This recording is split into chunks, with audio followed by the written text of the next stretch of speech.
नमस्कार। यदि आप त्वचा की किसी भी समस्या से परेशान हैं, त्वचा पर एलर्जी है, चेहरे पर फोड़े फुंसियां हो जाते हैं, मुहासे हो जाते हैं, कभी कभी कंधे के पीछे ज्यादा गर्मी, ज्यादा एसिडिटी की वजह से पूरे फोड़े फुंसी टाइप के होते हैं, या फिर एलर्जी की समस्या है त्वचा पर, ऐसे केस में कहा जाता है कि रक्त अशुद्धि की वजह से ये समस्याएं आ रही हैं।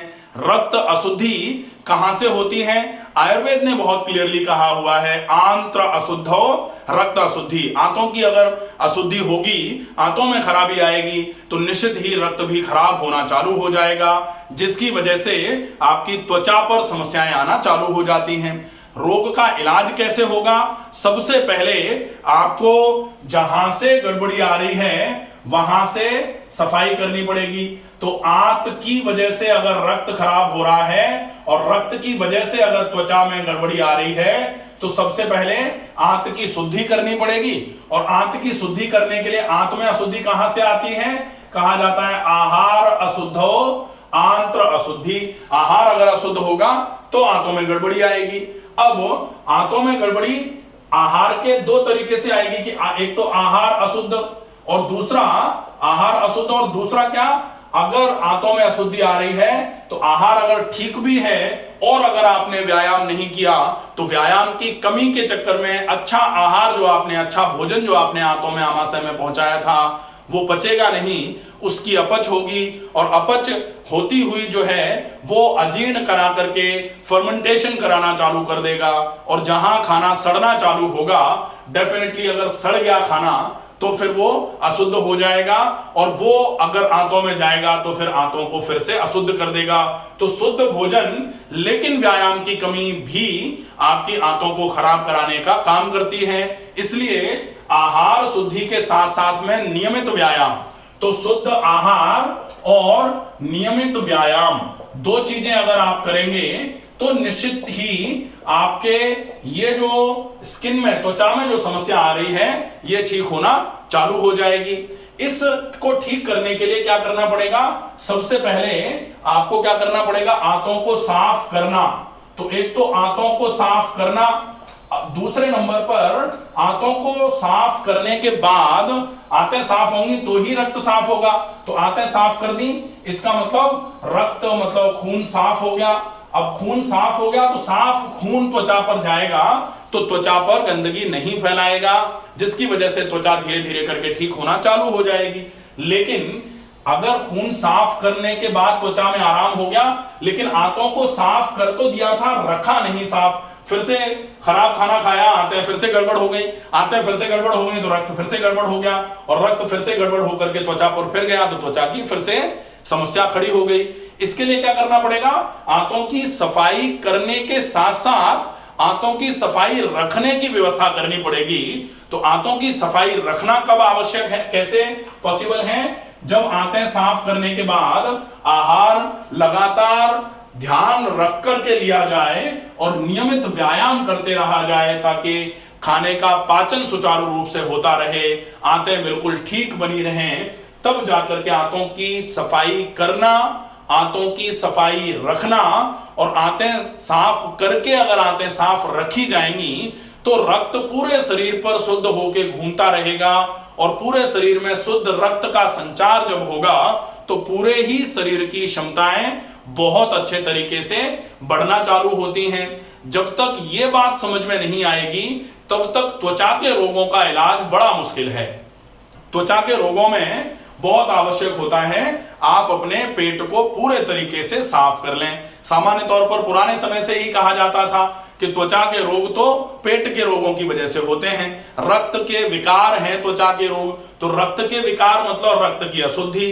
रक्त की अशुद्धि आप बिल्कुल क्लियरली समझ गए होंगे कि रक्त की अशुद्धि कहां से आ रही है?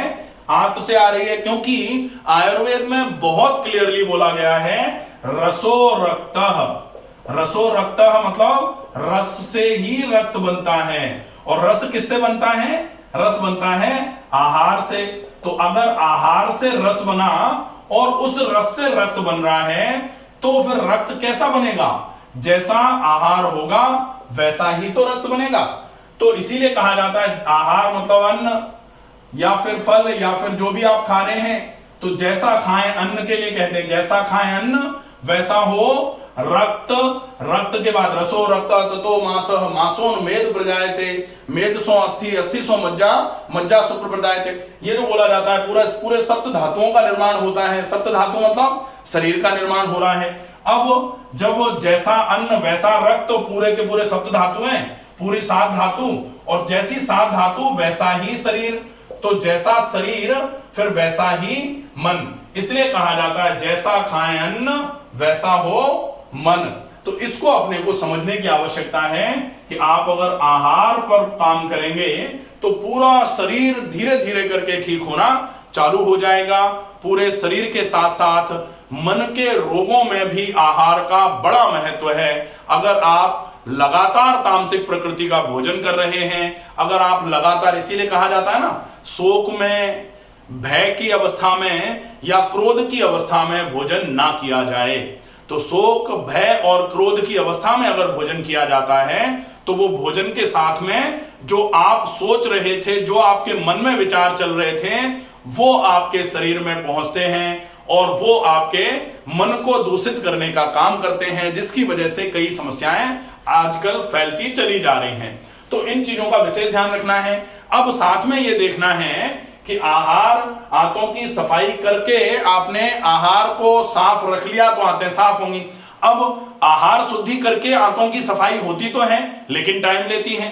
वो 2 दिन में 5 दिन में तो होगी नहीं, उसको होने में लगभग महीने भर से ज्यादा का समय लगता है। और कहा जाता है बॉडी हील्स इटसेल्फ, शरीर स्वतः है अपने आप को सही करता है। और उस क्रम में जो ये आहार है ये धीरे धीरे करके आपके पूरे के पूरे शरीर को मजबूत करने का काम करेगा। लेकिन उसके लिए तसल्ली रखने की आवश्यकता होती है। अगर आप चाहें तो एक्सटर्नली थोड़ा सा सपोर्ट कर सकते हैं। सपोर्ट कैसे करेंगे? एक बार आंतों को आप एक्सटर्नली कुछ थोड़ा सा नुस्खा उसका उपयोग करके, चूरन चटनी का उपयोग करके, कोई प्राकृतिक इलाज का उपयोग करके आंतों को धो दो, साफ कर दो। और जब वो साफ कर देंगे आप, उसके बाद फिर आप अच्छा खाना खाओ तो थोड़ा सा असिस्टेंस मिल जाएगा। और नेचुरोपैथी के प्रिंसिपल्स कहते हैं कि अगर बॉडी को थोड़ा असिस्टेंस मिल गया तो फिर डेफिनेटली, और वो असिस्टेंस कैसे मिलेगा? वो असिस्टेंस मिलेगा, एक तो आप थोड़ा सा ट्रीटमेंट करके, थोड़ा सा एक्सटर्नल उसको सपोर्ट कर दिया, बॉडी को, गंदगी को बाहर निकाल दिया। और दूसरा, अब आप कुछ ऐसा खाएं जो बहुत आसानी से पच जाता हो, जिसको उपवास बोला जा सकता है, फास्टिंग बोला जा सकता है। फास्टिंग का मतलब जितना आप खा रहे थे उससे कम खाना, और अगर उससे कम खाएंगे तो निश्चित ही धीरे धीरे करके, फास्टिंग के लिए बोला जाता है fasting provides an opportunity to body to heal itself. उपवास ही है जो शरीर को मौका देता है अपने आप को ठीक करने का। उपवास का क्या मतलब है? जितना आप खाते थे उससे कम खाना चालू कर दें, कम खाएं और थोड़ा सा ज्यादा मात्रा में थोड़ा थोड़ा करके पानी पिएं, नियमित व्यायाम करें, जिससे शरीर स्वतः को ठीक करने के लिए पूरे तरीके से प्रयासरत होना चालू हो जाएगा। और धीरे धीरे करके आंतें जैसे जैसे साफ होंगी, आपके त्वचा के रोगों में बहुत ही अच्छा आराम मिलना चालू हो जाएगा। शर्त केवल इतनी सी है कि जब त्वचा के रोगों में आराम आपको मिल जाए, उसके बाद प्लीज आप खाना पीना जो जैसा खा रहे हैं आप कोशिश करें वैसा ही खाते रहें, क्योंकि कहा जाता है ना, जैसा खाएंगे वैसे ही रहेंगे। अगर आपको स्वस्थ रहना है, आपकी त्वचा आपको बिल्कुल ठीक चाहिए, तो फिर आपको उसके अनुरूप ही भोजन करना है। ऐसा नहीं किया जा सकता कि हम पिएंगे तो जहर लेकिन मरे नहीं। तो शिव जी की बात अलग है, विषधर कहा जाता है उनको, उनमें क्षमताएं अलग हैं। तो उनने पी लिया था, लेकिन हम पी करके हमको कुछ नहीं होगा ऐसा संभव नहीं है। वो ईश्वर है, महादेव कहा जाता है उनको, लेकिन हम तो, हमारे लिए तो विरुद्ध आहार ही जहर के जैसा काम करता है। क्लियरली आयुर्वेद में बोला गया है, विरुद्धम अपि च आहारम विद्यात विषगरूपम। अगर विरुद्ध आहार कोई लंबे समय तक लेता रहता है तो वही विरुद्ध आहार उसके लिए स्लो पॉइजन का, धीमा जहर का काम करता है, और शरीर को पहले बीमार और फिर दिक्कत आती है बहुत। तो ऐसी स्थिति से बचने का प्रयास करें। आशा है ये वीडियो आपको समझ में आएगा। कोशिश करें समझने की और ज्यादा से ज्यादा ऐसे लोगों तक इस वीडियो को पहुंचाएं जो त्वचा से संबंधित रोगों से बहुत परेशान हैं, इलाज करा करा करके परेशान हो गए हैं लेकिन आराम नहीं हो पा रहा है। तो वो इस वीडियो को पहले पूरा समझें कि मोटिव क्या रखना, मेन मोटिव क्या होना चाहिए, एम ऑफ ट्रीटमेंट क्या रखना है। जब ये समझ लेंगे तो डेफिनेटली धीरे धीरे करके कारण समझ में आ जाएगा, तो निवारण स्वतः होता है। निवारण करने के लिए बहुत ज्यादा प्रयास करने की आवश्यकता नहीं है। कारण समझ लिया, जैसे होता है ना कि अगर हमको कारण समझ में आ गया कि हमारी गाड़ी क्यों खराब हो रही है, क्योंकि हम जो खराब रोड है उस पर भी तेज स्पीड से चला रहे हैं। अब अगर हमको ये समझ में आ जाएगा तो डेफिनेटली हम जब भी खराब रोड आएगी तो धीरे धीरे चलाएंगे ना। तो गाड़ी के खराब होने का कारण समझ में आ गया तो वो ज्यादा खराब नहीं होगी आगे चल के, और एक बार ठीक कराने के बाद उसको ठीक रखे रह सकते हैं हम, इसकी व्यवस्था हो जाएगी। आशा है ये वीडियो पसंद आएगा, ज्यादा से ज्यादा लोगों तक शेयर करें। सुरक्षित रहिए, स्वस्थ रहिए, धन्यवाद।